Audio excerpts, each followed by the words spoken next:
Pierre. Nothing personal. Word of the day is Pierre. You know how much I love the Nutshell Library. If you don't have the Nutshell Library, go get it, please. Maurice Sendak. It's tiny. It's 4 tiny, teeny, tiny little books. One of them is Pierre. There once was a boy named Pierre who always would say, I don't care. Read his story, my friend, for you'll find at the end that a suitable moral lies there.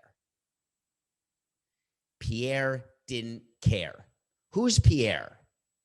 Pierre is the National Football League. Don't stop listening if you're sick and tired of COVID and the NFL and how they're dealing with it and talking about a nothing personal that Roger Goodell is all about the Benjamins. We're good. But his worst nightmare is coming true right before his very eyes. I'm picturing Roger Goodell right now in the duck and cover position, one eye closed, one eye open. I'm sort of trying to wink with both eyes, which I can't do. Waiting for his phone to buzz with the latest COVID results for the Cleveland Browns. Because here's where we stand right now if you're a Browns fan. If you are 18 years old, you've never seen them play a playoff game. If you're over 18 and a huge Browns fan, you are celebrating the fact that for the first time, they've made it to the NFL playoffs since 2002. They're playing the Pittsburgh Steelers, a repeat from game 16, week 17. All of a sudden, there's been a COVID outbreak. Now, I don't use the word outbreak lightly the way Donald Sutherland would, or even Morgan Freeman. I use it the way Dustin Hoffman would. We have a legitimate outbreak within the Cleveland Browns organization where we don't know how many more players or coaches will test positive during the course of these next few days before their Sunday game. Today is only Tuesday, so we've got Wednesday, Thursday, Friday, Saturday, Sunday. 5 full days left to go. And as it is, the Browns organization has had to close its facility for 5 out of the last 10 days. The NFL is a sport which requires great preparation for its playoffs. It requires coaches to sleep in their offices because they're working 22-hour days. Now, you can go virtual. You can have a home office with lights everywhere, cameras, Zoom, but it's simply a competitive disadvantage. Kevin Stefanski is the head coach of the Cleveland Browns. COVID, out. NFL protocols say minimum of 10 days. He was diagnosed. He will miss the game.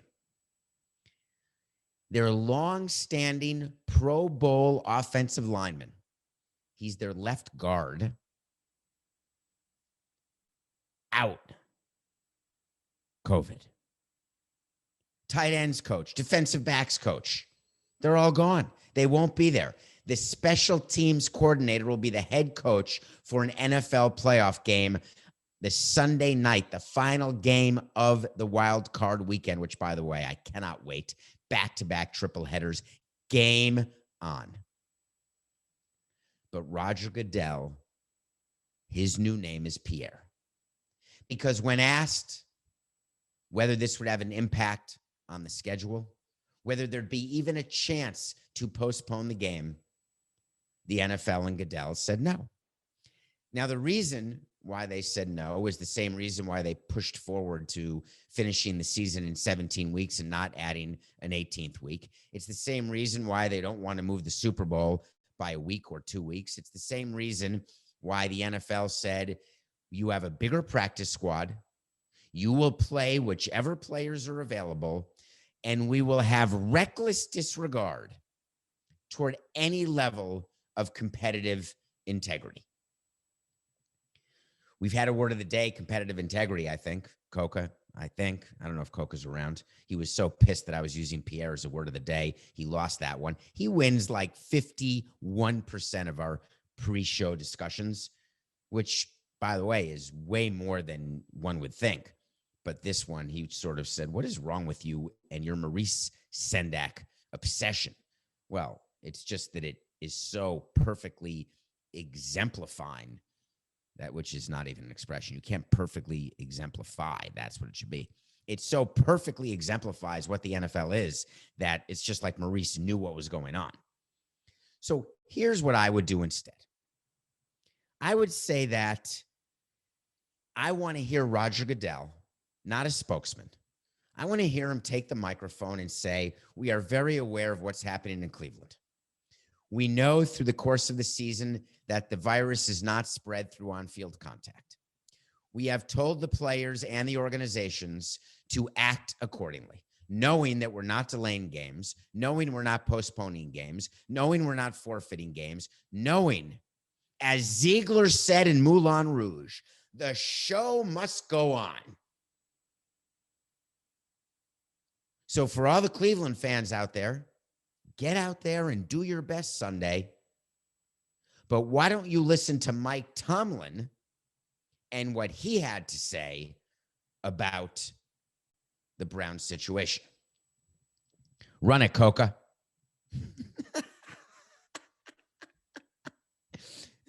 So here's how sound works on the show. Sound works that we're in preparing for doing this. Coca and I would go through the topics and he'd say, yeah, I got sound of this. I got sound of that. If that comes up, we're going to put that in. If you're talking about this subject regarding NBA, we have this sound from this player. What he is not ready for, and after 285 episodes, he knows that this is how my brain works, that sometimes something will just come into my head. And how can Coca possibly be prepared for that? So do you have the Mike Tomlin sound by chance? Like, did you possibly have any notion that I would want to know what Mike Tomlin had to say on this? Okay, that's a hard no. So to paraphrase, Mike Tomlin said when asked whether he was going to prepare differently, whether or not he felt the Steelers had a larger advantage, given that the line was 4.5 and now the line is 6 because the head coach is gone, the left guard is gone, and there could be other players as well, but the game will go on. Mike Tomlin said, I don't prepare any differently regardless, not irregardless, regardless of who the coach is, regardless of which players are playing. We will prepare for different quarterbacks, prepare for the possibility of different game plans. But he said very simply, we are business as usual. So at the end of the day, I compliment Roger Goodell for taking a position, acknowledging that he's Pierre, and letting the chips fall where they may. Good luck, Cleveland. I'm sorry, Mikey Ryan. I really am. I think the Steelers probably have a good chance. All right, we have an update that's a really good one. Do you remember a segment we did last week about when a fake Twitter account releases and does any sort of, it was yesterday, Coca? Oh my God. All right. Yesterday we did, by the way, this is why I laugh. We did a segment about how ESPN got because they did an article. The editors released an article that Gailey was let go. And it was then recanted because it was a fake account of that guy, Adam Schefter. Well, today, Gailey resigned and is no longer the offensive coordinator of the Miami Dolphins, which brings up an unbelievable follow-up to yesterday's conversation. Was Adam Schefter doing his own fake account because he didn't have permission to release it but wanted to get it out there, like the way players and others have burner phones, like a burner account? And we saw, what's the example, Coca, where there was a wife of a executive who had burner Twitter accounts? Do you remember that at all? And it was it was the Phoenix Suns guy, the Sixers guy. You're right, Coca. Colangelo. That's who it was. Remember, Colangelo's wife was saying all these things about the team, and then it was discovered that it was his wife doing some sort of crazy burner account, and it was with the Sixers, not the Suns. Maybe that's what's going on.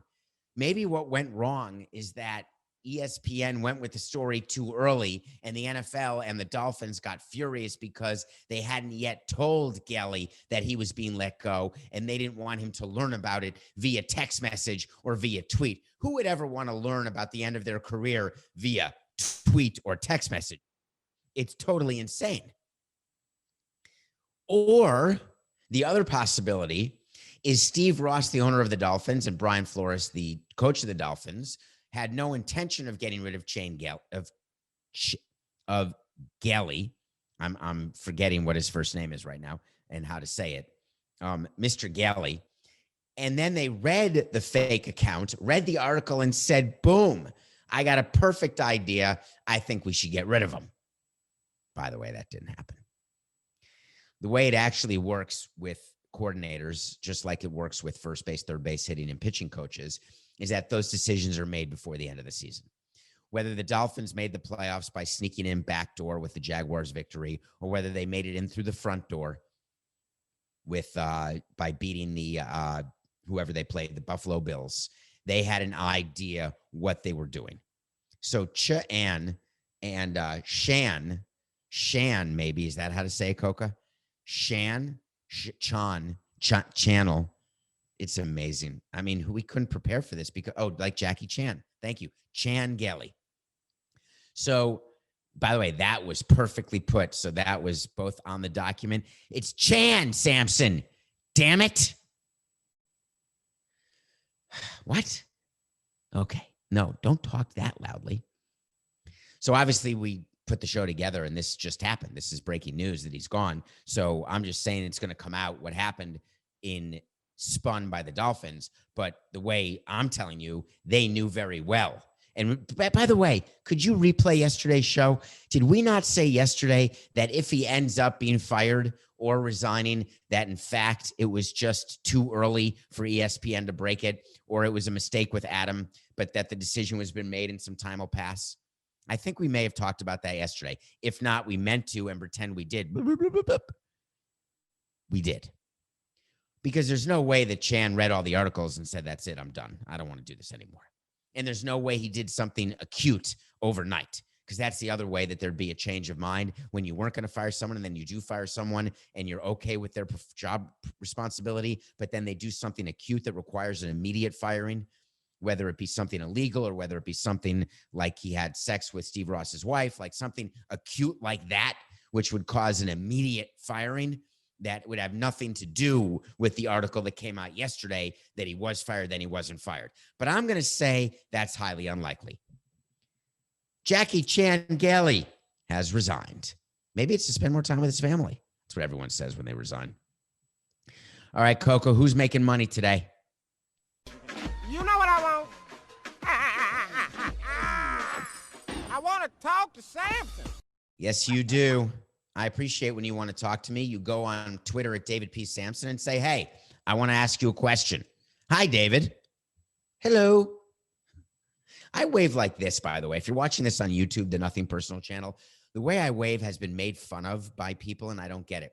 The royal wave is when you have your hand at a 90-degree angle and you sort of rotate your hand on its axis. I don't wave like that. Some people do a much wider wave where their elbow stays firm, but they rotate their wrist and move their wrist. I extend my hand forward and twinkle my fingers. Is that what it is? I wave like that. That's what I'm doing. Hi, David. How do you feel about the NHL selling the naming rights to their 4 divisions for the 2021 season? Did you hear that? The NHL has sold off naming rights to its division.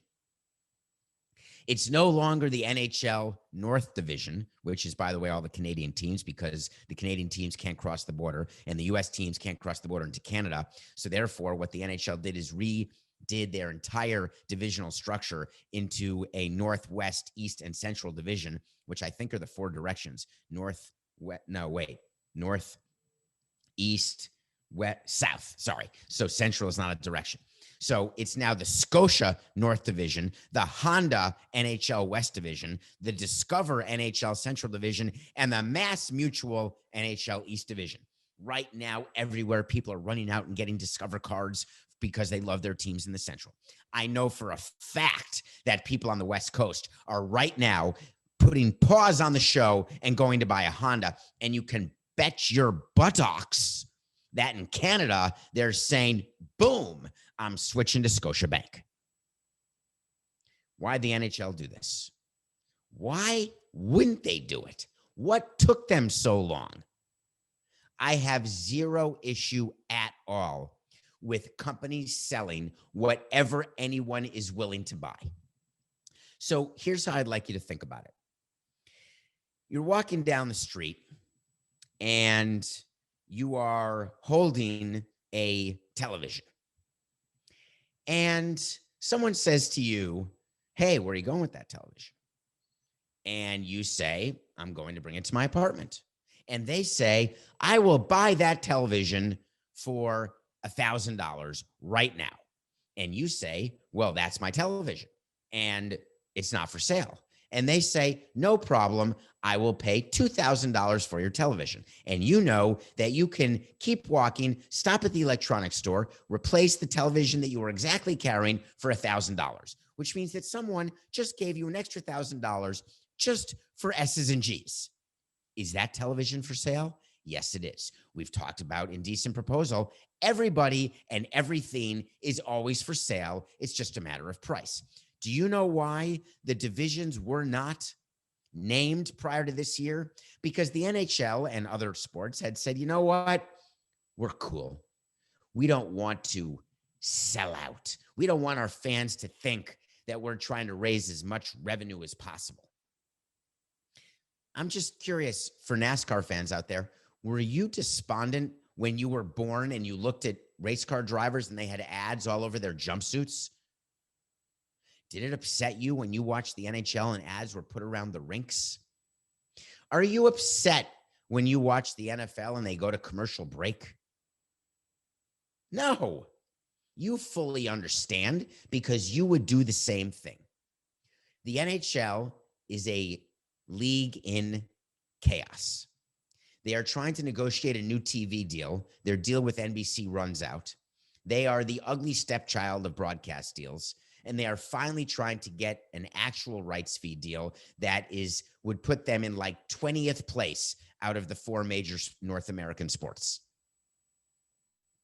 They are starting their season January 15th because they cannot afford not to play because of that broadcast TV deal that needs to be negotiated.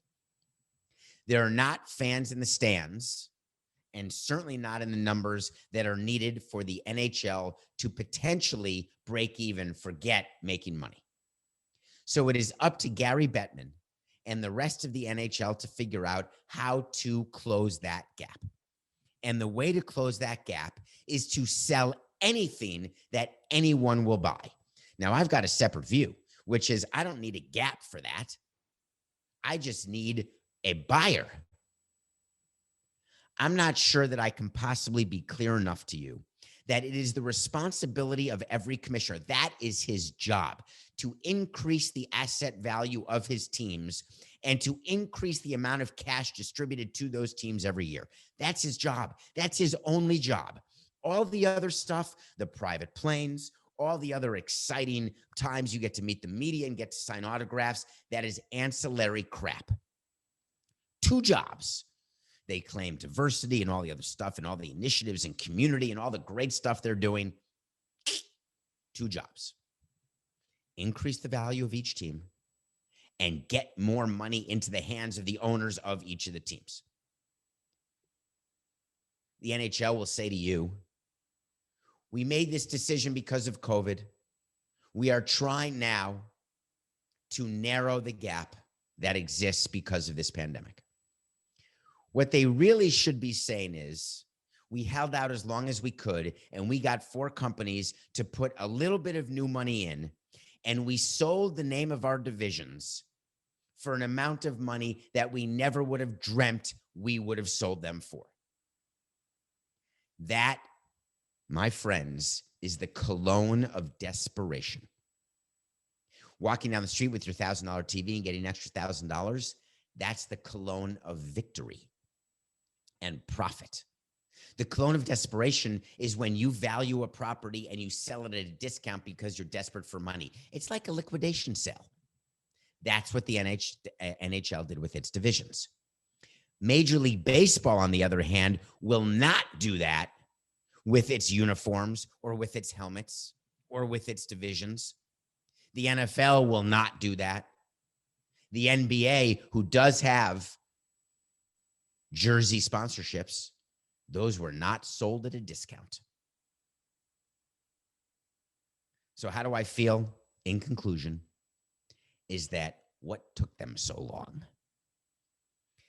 MLB has been talking about selling sponsorships on their helmets and uniforms for a while. They've actually started that process, and it's a process. So anytime you want to change anything in baseball, I was always very frustrated because I am, as you have probably figured out by now, I'm like a whirling dervish.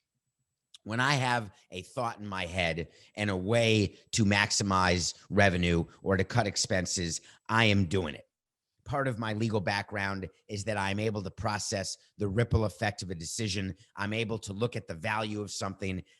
I have very few skills, by the way. And you can ask anyone who's been around me in any way. I'm not a very skilled person on or off the field, but for whatever reason, and I told you, about all my personal blind spots, but for whatever reason, professionally, I've always just had this ability to figure out what's happening on the business side of things. When is the right time to buy or to sell? And MLB, I was always frustrated that it would take so much time. I almost didn't land that plane, Coca. And I know you know that, but I almost didn't land it. I glanced down at the document to remember we're talking about MLB sponsorships, helmets and jerseys, etc. MLB takes a long time, and they actually have a great executive. His name is Noah Garden.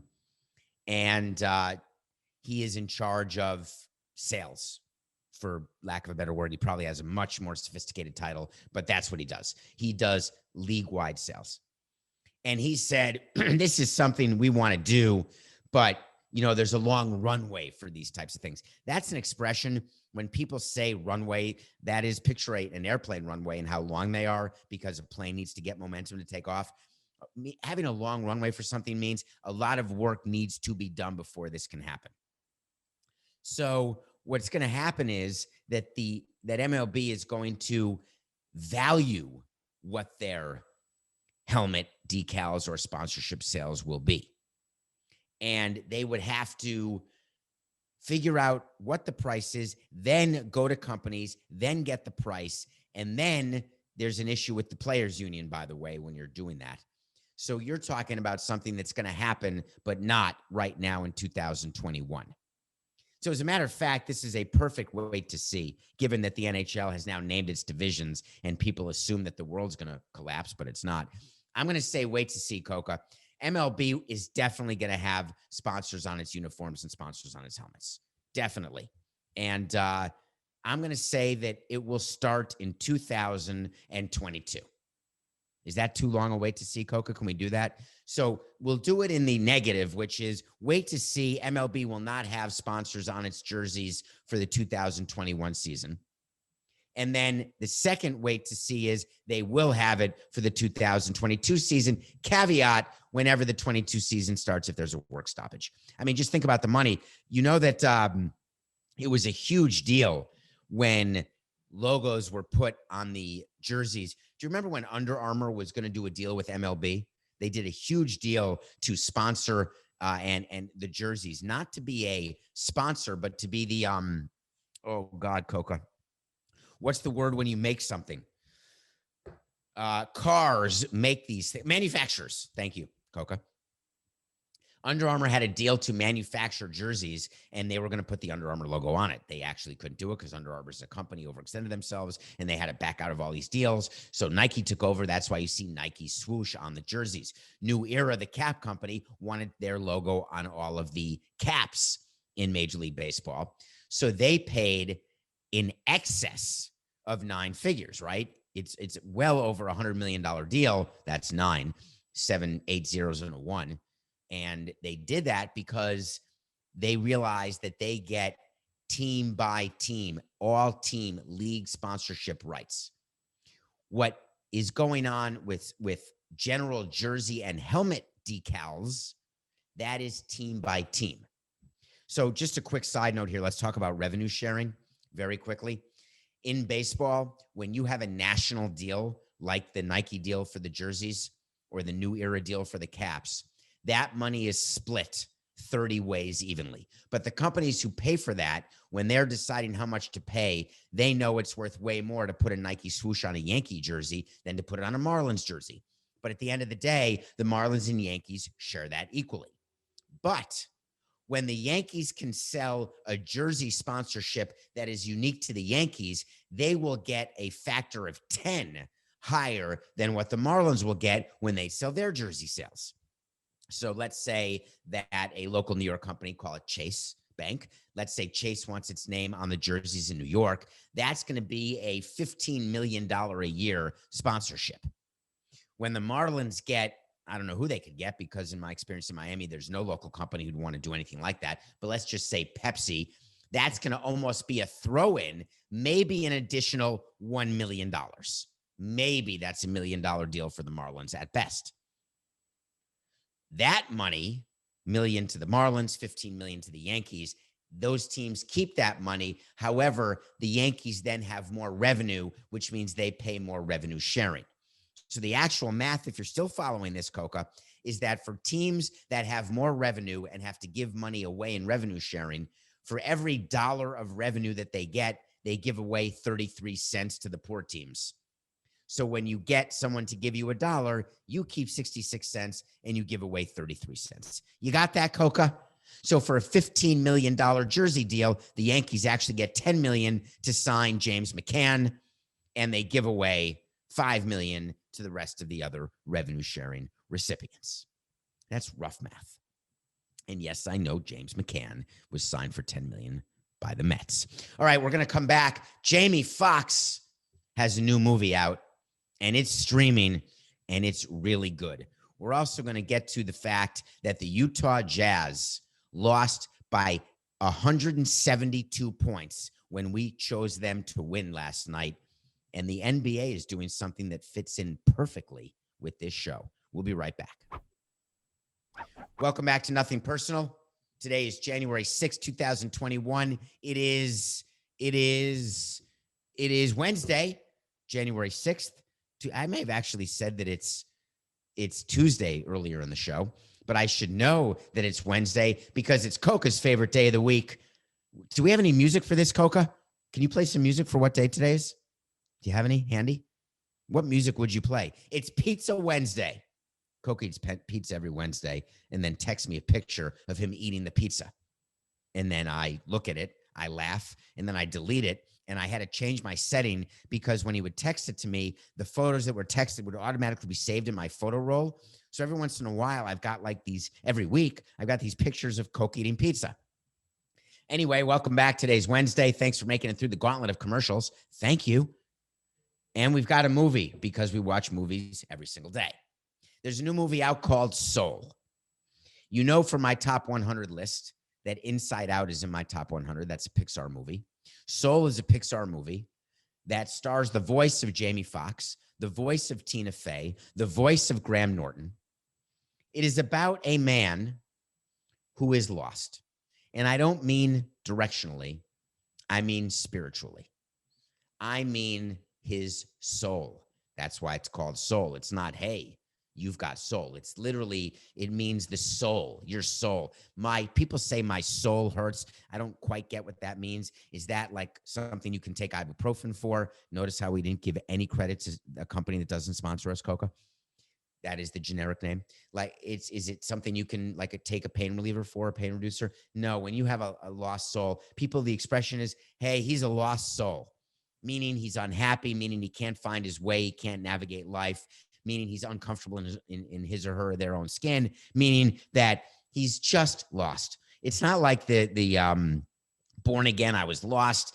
Sometimes that's code for I was an addict and now I'm not an addict. I was found. I found God. I'm not talking about that.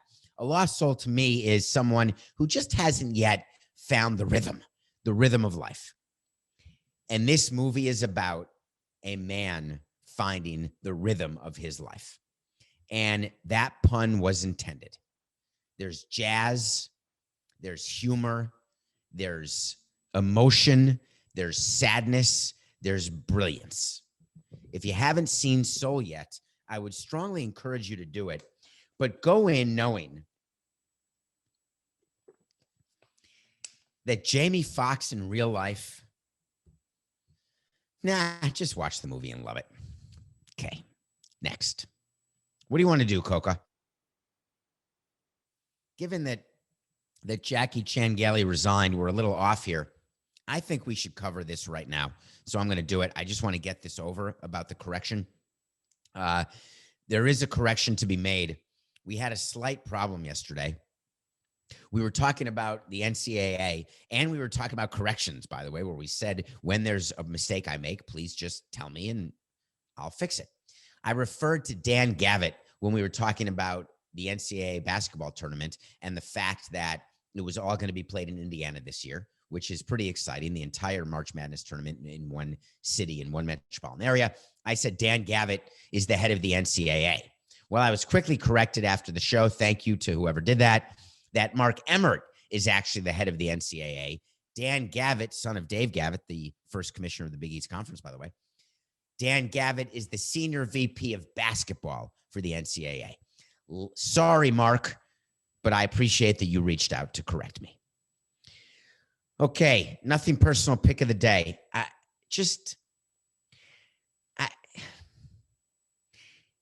It was a sucker bet.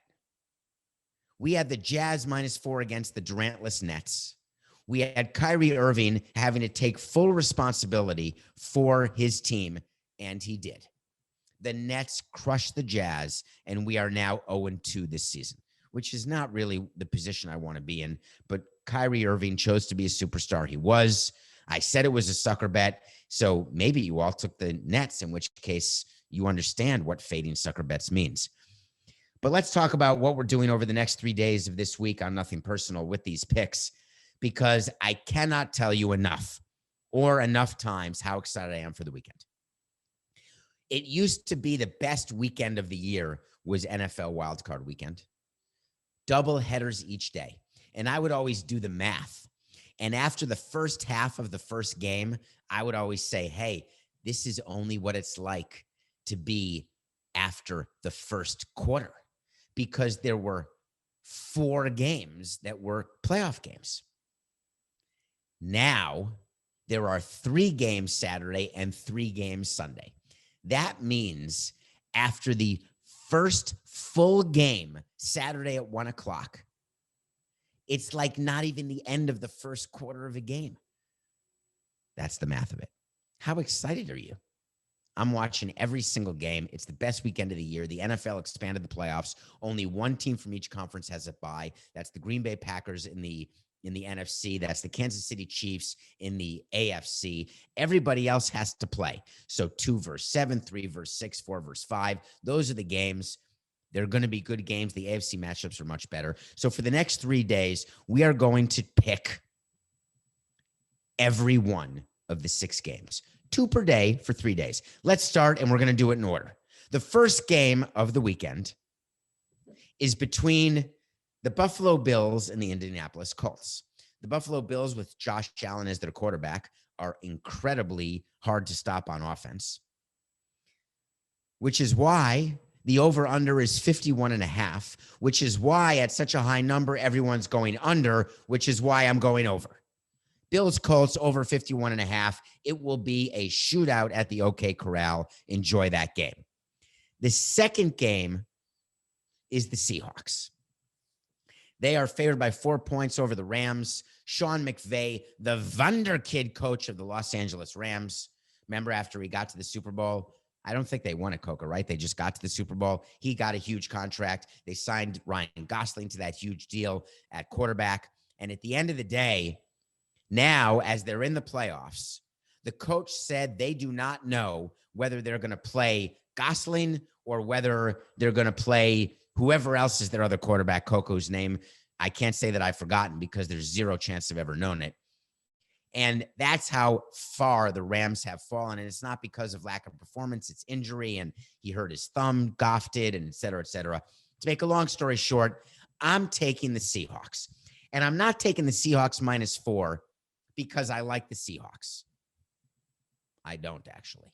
I'm furious with them. Stop me, Coca. Press stop right now. I'd like everyone to get on Twitter at David P. Samson and answer this question for me, please. Are you not caring that Pete Carroll at the end of Sunday's game called for Russell Wilson to kneel and have the game end? And Russell Wilson, instead of kneeling, called his own pass play to David Moore so David Moore can make a $100,000 incentive bonus? We talked about it yesterday's show. Coca was pissed. I wanted to talk about it again today. Coca said no, but I didn't realize that we're talking about the Seahawks anyway, because Coca said, you, the audience, it doesn't bother you. You're more than happy for players to get their incentives, and that's not my point.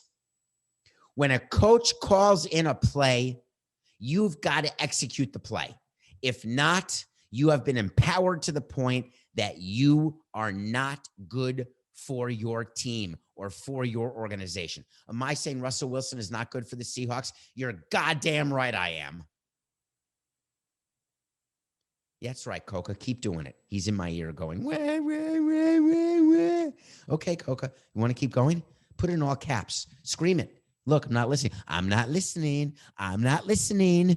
I took out my earpiece. I can't even hear him. I'm not listening. The point, Coca, and you know I'm right. When a coach calls a play in the NFL, you run the damn play. Now, do you give chances for the quarterback to do an Omaha? Yes, you do. Omaha is when you call an audible. An audible is not going from a kneel to a pass play. An audible is going from a cover 3 over here to a run off the right side between the guard and tackle with the pulling guard because you see there's going to be a safety blitz coming from the left side. I'm in. Call the audible. You're the quarterback. I believe in you. You better read the defense, right? Because if you read it wrong, you're going to be benched. Or it means you didn't study enough and you're Dwayne Haskins. An audible is not taking a kneel down and giving a player $100,000 when your coach doesn't know, your president doesn't know, your owner doesn't know. Hey, Russell, I got an idea. You want to give David Moore $100,000? Give him your own $100,000.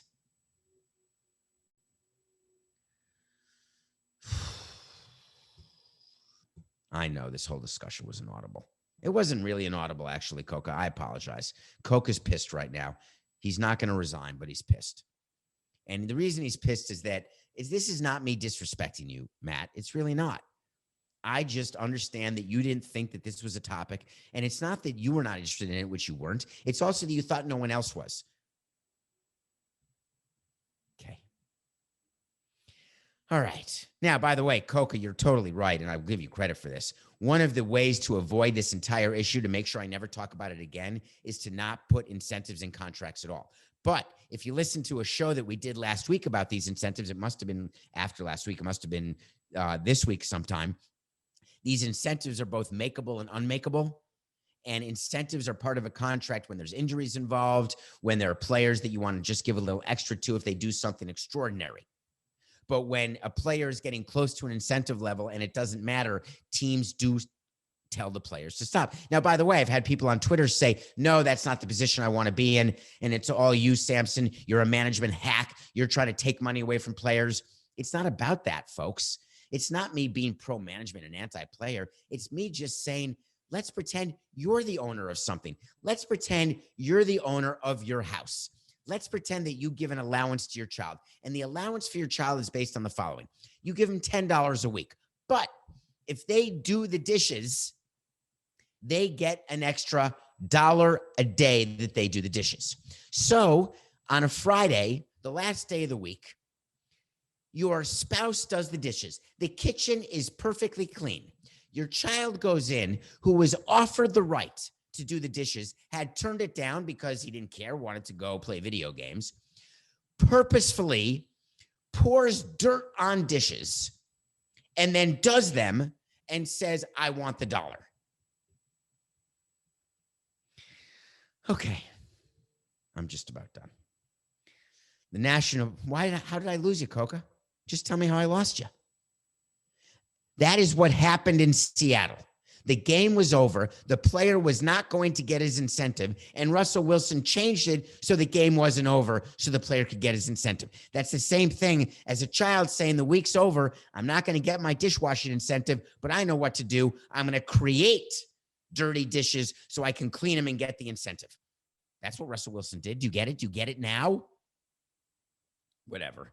I'm moving on. Yes, I am. I'm worked up. Ugh. Okay, that's it. We'll do this one more thing because it's too cool not to. The NBA came out and said, can you imagine this, talking about expansion? We said a Nothing Personal that we think MLB will expand, but not until their stadium situations are taken care of. And the NBA, it's a way to get money to owners. The NBA came out yesterday, and I was blown away by this. They are looking to expand. The two likely candidates are Seattle and Vegas, and they're looking for $2.5 billion per expansion team. $2.5 billion. So that's not like buying an existing team for $2.5 billion, because like the Clippers were worth that, and the Utah Jazz just got 1.6. When you pay $2.5 billion in expansion fees, there is still money on top of that. You've got to get an arena built. You've got to build an entire company infrastructure, an entire team infrastructure. Hundreds of millions of dollars are going to be spent at minimum in addition to the expansion fee. Pay attention to you cities out there. Seattle is so badly wants its teams back. You know how you lost your team to the Oklahoma City Thunder because you wouldn't build a new team, a new ballpark, a new arena for the Seattle Supersonics? By the way, a former Supersonic died a couple of days ago, Paul Westphal. Rest in peace, Paul Westphal. He was a great coach, but a better player. Go watch some video on Paul Westphal. He was a point guard. I want to say we're number one. He played for the Knicks for a bit, much more famous for playing for the Sonics and the Suns. Just one of the great guys who woke up on a random day in August and had brain cancer and then was dead. And it's a lesson to be learned. We don't know what tomorrow brings. So carpe diem. Sagupin ang ara. Please seize the day. So the NBA is trying to seize its moment, get $160+ million to each of its teams because expansion fees are split evenly amongst the teams. Big market, small market makes no difference. And the NBA teams are in trouble, taking on extra debt. And if there are two cities that can give you, or two billionaire owners who can give you $2.5 billion, game on. Fine. I have a quick message to cities out there. Seattle, you lost your team. And we told you that it is way more expensive to get a team back than to do a public-private partnership in order to keep a team. Way more. And now you know.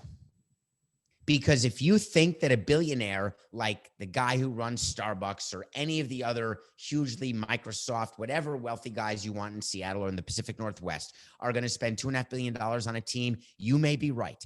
But if you think they're not putting their hand out to have you build an arena, and I don't mean redo the Kraken arena, I'm talking a new arena. Unless you're saying, no, they'll play where the Kraken play. That won't be a problem. They'll all play in the Climate Pledge Arena. We won't have to put $1 in.